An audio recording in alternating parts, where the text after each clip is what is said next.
everybody, how's it going? This is Max with BuzzTox here, and I am back with another Game of Thrones news video where I dive deep into the most recent news for Game of Thrones or its spin-offs. Right now we know that House of the Dragon comes out on August 21st, but before House of the Dragon there were many other spin-offs in development. There were also a lot of other spin-offs that were pitched.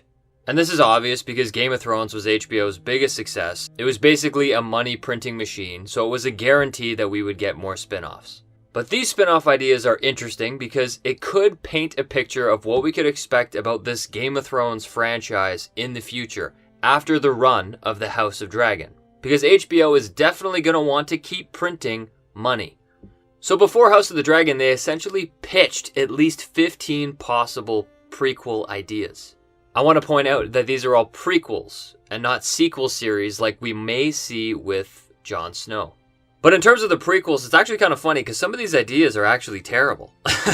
But some of them could be used and we could potentially see them as spin-off series in the future. They first had an idea of the 7 gods of Westeros. And they pitched it as a superhero team-up film. And they pitched it as a superhero team-up show. Right off the bat, I don't think this really works. Because what makes faith and religion so great is that it is faith. We don't need to see the story of how the gods were really created. Disagree with me if you want, I just think that there are some things that should be kept vague on purpose. But they also had a lot of really great pitch ideas that are based on histories that we've heard from Game of Thrones.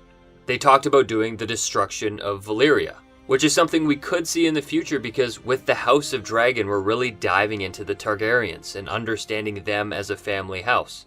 After that's established, you then have a Game of Thrones audience that is more open to seeing even more lore on the Targaryen dynasty.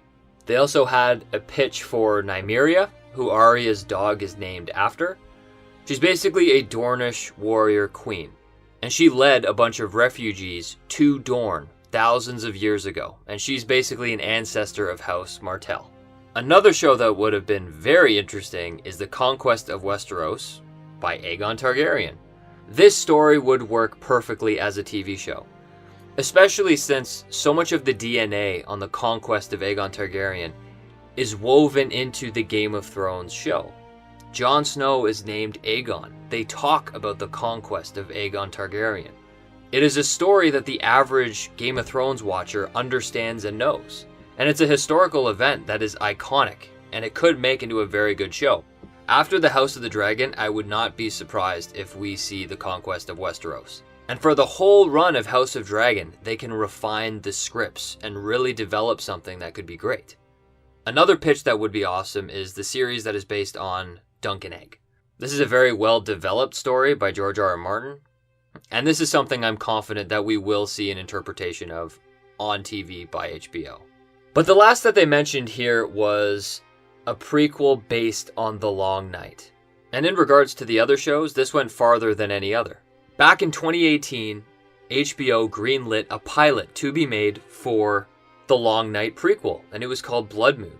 I did a news video about this. They invested $30 million in this pilot episode. But the overall verdict was that it wasn't exceptional. The former Warner Media chairman, Robert Greenblatt, said it wasn't unwatchable or horrible or anything. It was very well produced and looked extraordinary, but it didn't take me to the same place as the original series. It didn't have that depth and richness that the original series pilot did. But on top of that, structuring a story for this would have been very difficult. There's not much writings about it by George R.R. Martin. So the show would have dove into a lot of concepts that George R.R. Martin never even spoke of. Probably would have led to the same fate as Game of Thrones, where Dave and Dan went off script for seasons 6, 7, and 8.